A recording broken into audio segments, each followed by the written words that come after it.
Morning session.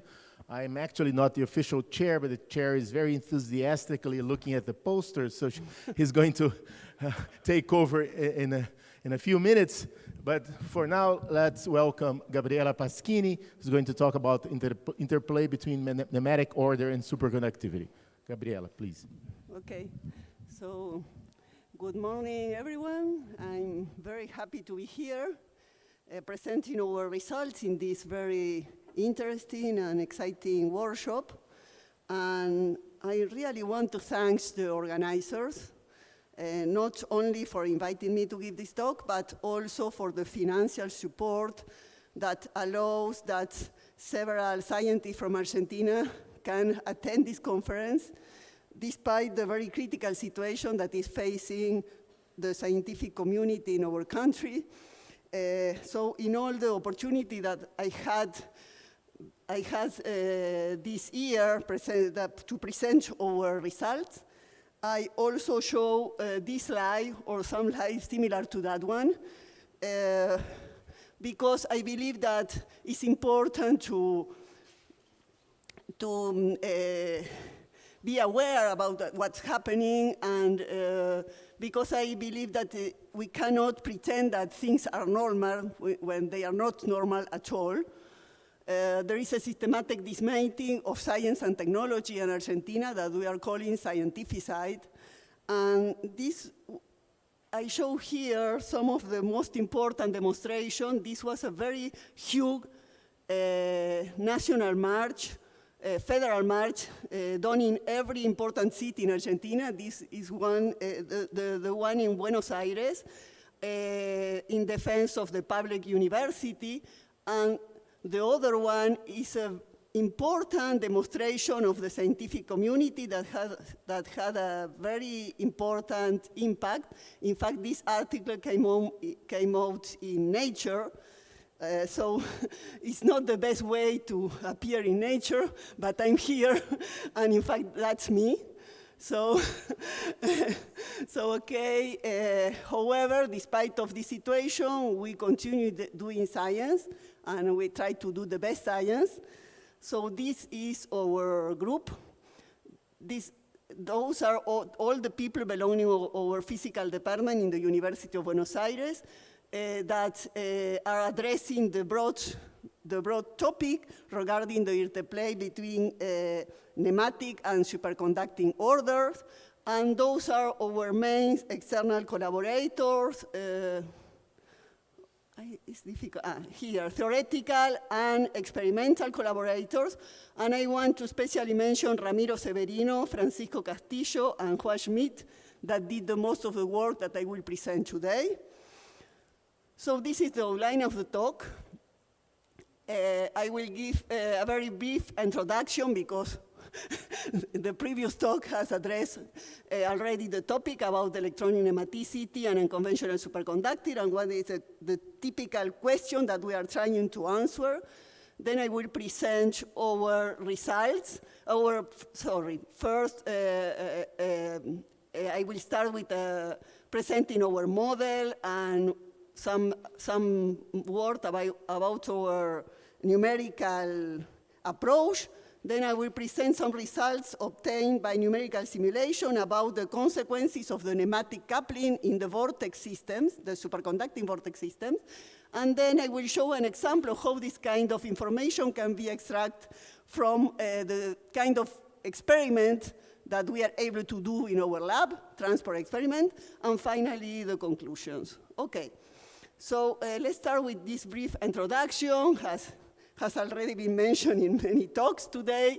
Electronic nematicity is a spontaneous symmetry breaking that occurs in both structural and electronic properties as a temperature that is generally called Ts. And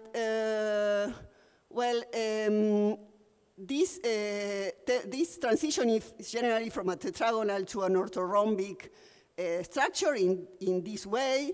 And well, these are typical phase diagrams for iron-based superconductor, where it's difficult to find the light here. I don't know where is the spot. Have you? Yeah. Okay, I used to because it's difficult to obtain the. So you can press this one here. It's the green one. Yeah. No. Yes. Yes. So this is the nematic line that intercepts the superconducting dome in this very particular point, that not at all casual. And today there is, in all the community, have been discussed, there is a vast experimental evidence that this transition is driven by the electronic properties, giving rise to a true nematic phase transition. And in my opinion, the strong evidence came from the nematic susceptibility measurements. So the way we measure that is by measuring the resistive anisotropy that is expected to be proportional to the nematic parameters. And this anisotropy can be induced even in the tetragonal phase by applying a strain in the P2G channel. I'm trying to, yes, here, in this way. And the elastoresistivity is proportional to the nematic susceptibility. So this nematic susceptibility diverge in a vast variety of compounds at a temperature that is called T star, that is lower than Ts, and this is the strongest evidence of a true nematic phase transition. So this T star has been mentioned today, intercept it goes to 0 at the optimal doping in several families. For example, in the 1-2 family, this T star line goes to 0 at the optimal doping when nematic fluctuations are huge.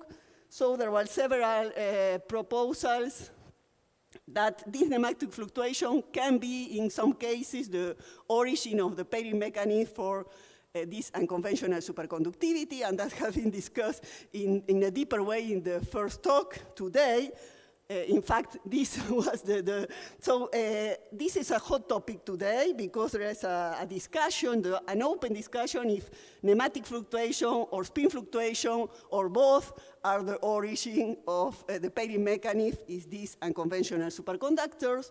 And another topic that is still open is how is the coupling between nematicity and superconductivity. Is there a coupling? Is this coupling competitive or cooperative? And what form take this coupling?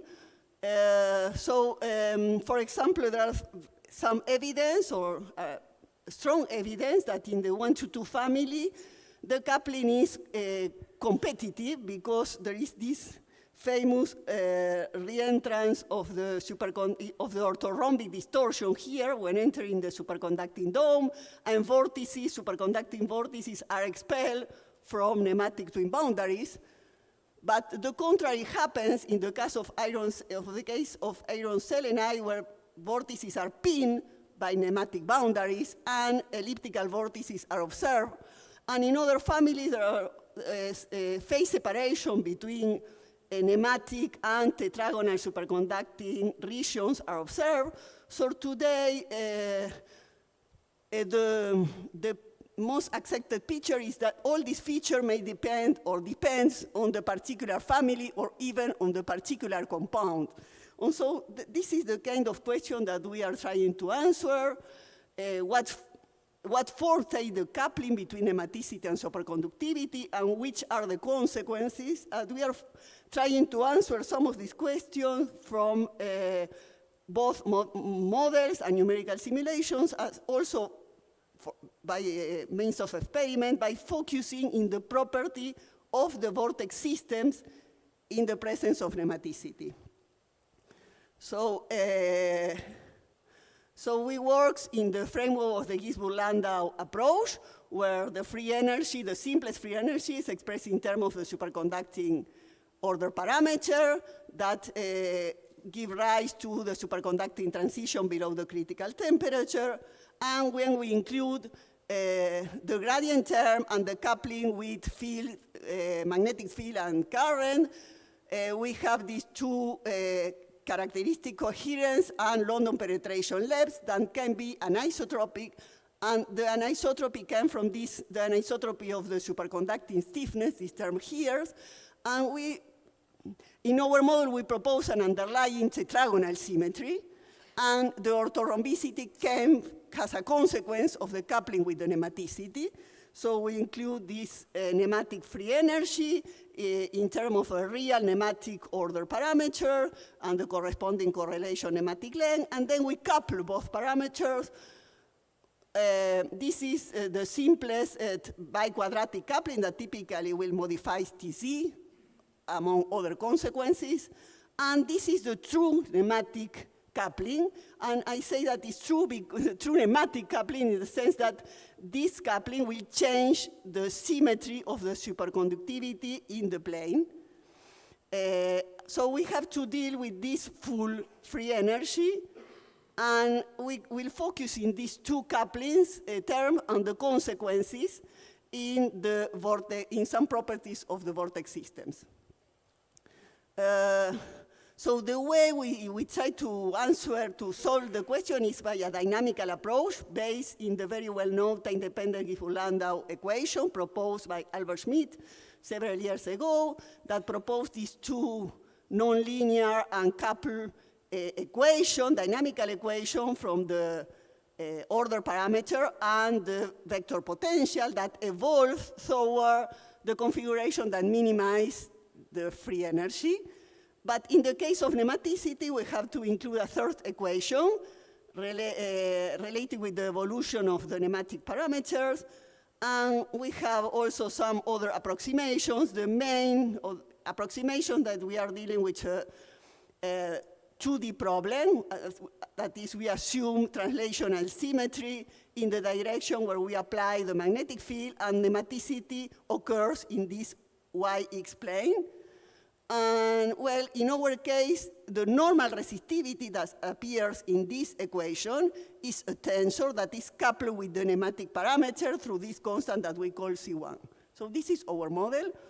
And a novelty in this work is that we, instead of solving this equation by typical finite difference method, we solve the equation in the reciprocal space by using pseudospectral method that has been developed in the context of quantum fluids. So it's the first time that this kind of method has been used in the context of superconductivity. Okay, I'm not expert in this area, but this method has several computational advantages: fast and accurate conversion, no numerical dispersion, and we can very well reproduce results from traditional superconductors. Okay, so what happens when we include nematicity? So the first consequence when we include this trilinear true nematic term is that if we put a vortex in our simulation box, the core of the vortex is not more spherical, but becomes cylindrical, and the ellipticity of the vortex core depend on the strength of this coupling, okay? And when we include the bilinear term, depending on this coupling is competitive or cooperative, different patterns appears around in the region of the vortex core, and this has some particular feature that perhaps can be tried to be observed in real experiments that are interesting to try to be observed directly. Okay, so one of the first question that is a kind of exercise that we answer is how nematicity affects the vortex-vortex interaction. So that's easy to do in this kind of dynamical system because we just put two vortices in our simulation box and let's evolve the system and see what happens.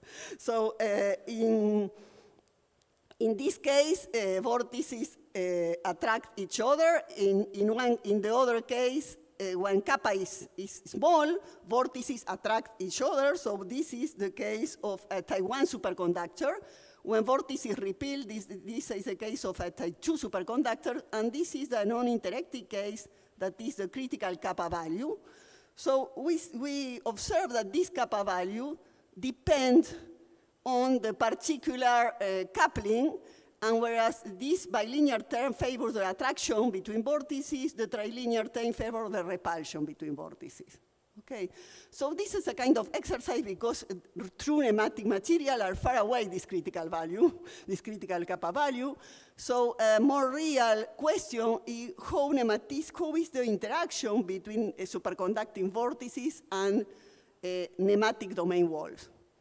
So nematic domain walls are these boundaries between two different nematic domains where nematicity changes directions. And there are several unsolved questions regarding this domain that we are trying to answer also. But I will just focus in this talk about the interaction of domain wall with vortices. So in our simulation, we can include a domain boundary in this way, just by changing the sign of the nematic parameters. And this is here is the domain wall in our simulation box. We then include a vortex and observe what happens in the dynamical evolution. So this is the case of an attracting interaction or a repulsive interaction, and we can compute the energy at each position and then the force. And so we can compute we can obtain the interaction between the domain boundaries and the vortex that depend of the bilinear coupling. But more interesting, in that case, the trilinear coupling, this lambda 1 is 0. When we include the ellipticity of the vortex, the situation is much more interesting because vortices become elliptical, but also the trajectory is not more perpendicular to the domain wall, but depends on the coupling. So that could be also interesting to try to be observed in real experiments. We can, in fact, reproduce some features that are observed in experiment. For example, this very particular shape, for some characteristic or some particular situation between the correlation lengths, the nematic and superconducting correlation length, we observe this kind of shapes in the vortex when it's pinned by the nematic boundary that is observed in real STS experiments. And we also can reproduce the situation when we have a vortex lattice. So this is quite challenging to introduce boundary condition with our numerical approach. I will not enter into detail on how we can do that, but believe me that this is a normal contour, and this is the superconducting region, and we fix two nematic domain boundaries, and then in that case, we turn on an external magnetic field, and vortices penetrate the sample, and we observe that the nematic boundaries act as channel for the entry of vortices, and then in the stationary situation, vortices adopt this very particular pattern that is very similar to that observed, again, in real experiment. So we are happy about that. And the last thing that we studied is something more related with our experiment, that is how nematicity affects the vortex dynamics. So we study, in particular, the flux flow regime. To do that, we include an external current by dealing with this Legendre transformation, where we include this field that is related with an external current. And so we expect that vortices move in the perpendicular direction to the applied current. So we put this current, we include an elliptical vortex, and the current can be applied in the shortest or in the longest direction of the elliptical vortex. And so we can compute here the position as a function of time and measure, in some way, the velocity, the vortex velocity. So we observe that the velocity as a function of current depends on the particular, is ohmic, of course, because we are in the flux flow regime, and depend on the particular ellipticity of the vortex. So the viscosity that relates the applied current with the velocity depend on the ellipticity, but also on the direction of the current relative to the shape of the vortex.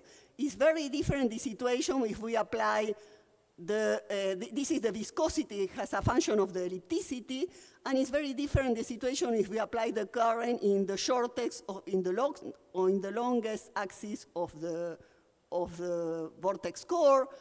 And the viscosity also depends on this parameter that is related with the normal anisotropy and also on the biquadratic term. So all these features contribute to the dynamics when nematicity is present, and we are trying to observe something of that in our experiment, but that's still a work in progress. So let's see something about the experiment in the last minute. So remember that nematicity is proportional to the resistive anisotropy that can be induced by applying strain.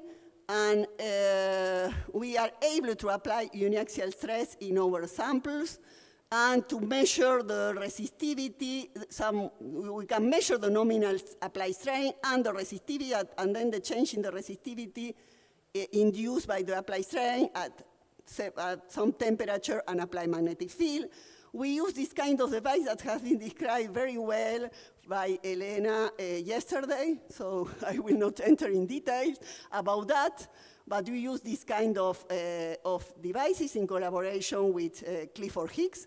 And so we have to cut our sample in the direction of one of the orthorhombic axes. Samples are provided by Canfield groups, single crystal, and I will show you some results obtained in the 1-2 family with this particular doping when the superconducting transition undergoes after the nematic region here, when we expect to have a very dense array of nematic domain boundaries. So we want to measure this anisotropy, so we need to detwin to be able to remove these domain boundaries by applying high enough compressive or tensile strain. And we can also obtain some information about the superconducting stiffness by measuring the dependence of the resistivity when we change the direction of the applied magnetic field. Okay, so these are typical curves, the resistivity curve at different applied strain. So we observe in the tetragonal phase the divergence of the nematic susceptibility. And this is, in that case, the tetragonal phase, where we expect to have this kind of intertwined nematic domain. So we have, how can we determine the presence of the absence of this nematic domain if we have not in our setup some X-ray or facility? So our strategy has been based in the fact that in the absence of any correlated disorder, the one that has been, that can be induced by the presence of these planes, we expect to have an uniaxial dependence of the resistivity with the direction of the applied field that depend on this superconducting anisotropy between the z-axis and the plane. So we measure this dependence, and this is the kind of result that we have. So the color is the angular dependence normalized in some way, represent the angular dependence of the resistivity, and the radial axis is the temperature. So here, in the normal state, there is no dependence with the direction of the magnetic field. When entering the superconducting transition, this is the uniaxial anisotropy expected in that case. And here, this anomaly is due to the presence of this correlated disorder. So we apply high enough strain in order to remove this anomaly, and we are able to remove the anomaly. So we claim, okay, in that case, we are in the presence of a single nematic domain, and we can measure the resistive anisotropy And we observe that the resistive anisotropy is present down to the lowest temperature that we are able to measure. So nematicity is present in all the superconducting transition at this field. So I have not time to enter in more detail about that, but how can we measure, have some information about superconducting stiffness? So for that, we came back to the Gibbs-Landau approach, but in this case, we have to deal with the Gibbs free energy. This is the superconducting stiffness. We include, in that case, a single nematic domain. So we have not, this term is not more here, it's not more present. And the local strain is the applied strain. We include the couplings. And in this particular case, as a single nematic domain, it's easy to see that this in plane anisotropy is just a function of this coupling. So if we are able to measure that, we can obtain information about this coupling. So that's what we did. And I, out of time, so I not enter in this detail of how we can measure that, but we can obtain some that we call the effective field from our measurement that depends on the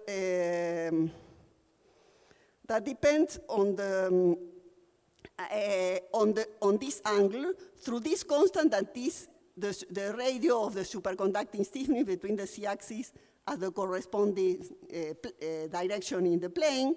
So we measure that, and we have this fitting here, so we extract this anisotropy. In the case where in the free sample we are not able to fit because we have this feature, because these nematic boundaries are present here. And in the case of compressive strain, we also can fit the dependence, but we cannot distinguish these two anisotropies. So in our case, in this particular sample, we are not observing an effective in-plane anisotropy. So, so we conclude that nematicity is present here because we have a resistive anisotropy, but at least in this compound, for example, we are not able to measure an effect of the nematicity in the superconducting anisotropy in this particular compound. Okay, so I let the conclusion here because my time is over, and thank you very much for your attention.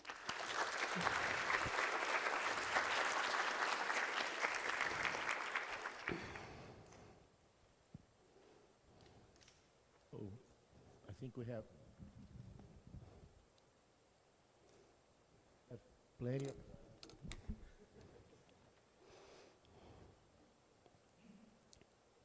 plenty of time for questions.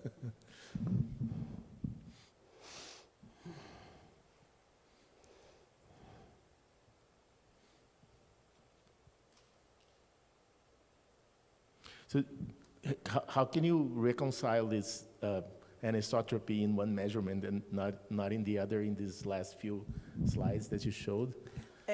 Well, the effective field? Yeah. The method of the effective field? Yeah, but you showed that you could see anisotropy in the resistivity, but then in the Ginsburg-Landau treatment, they are the same. Yeah. Well, I can explain in more detail that. Let's see. Yes. I want to clarify that this particular compound, and we are doing the same experiment in our sample, but we have not still the results, so I'm keeping some. It's not necessarily that happened in all the cases, but in this particular compound, this is the situation, and okay. So, no, so it's in the other one, this effective field, perhaps it's easier to this.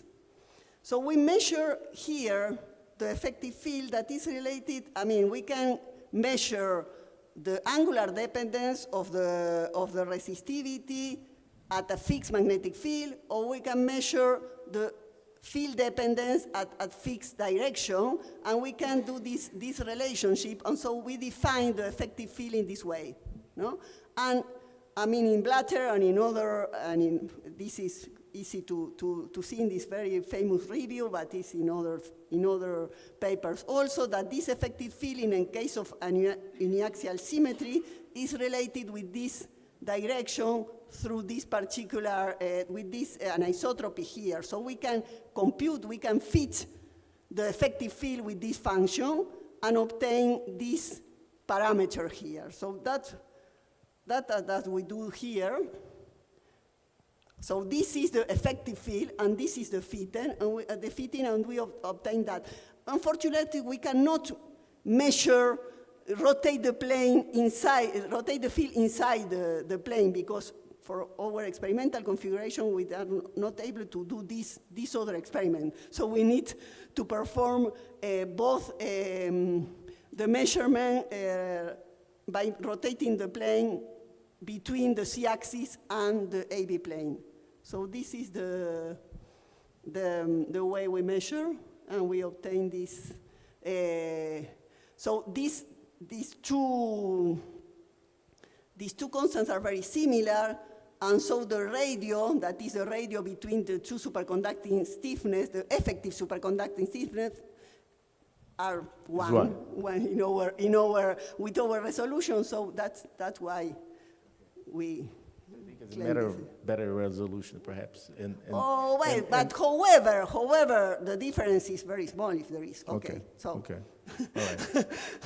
Sure. Hi.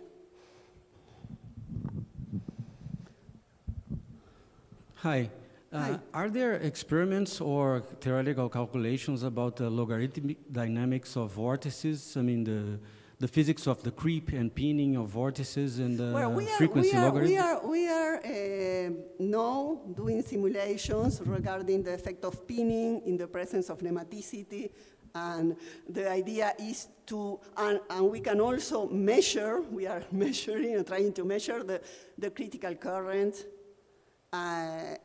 in the different direction, but this is work in process. So, but our idea is to go deeper in the vortex dynamics in the presence of nematicity, and try to answer some of these questions also. So do you have sort of a prediction for the difference in critical currents? No, not at all. We are, but not yet. We are doing the calculation. Of course, there is some dependence, but this work in process. Okay. So Okay. I can discuss later. All right. Okay. All right. Any other questions? Okay. If not, let's thank Gabriela again. Okay.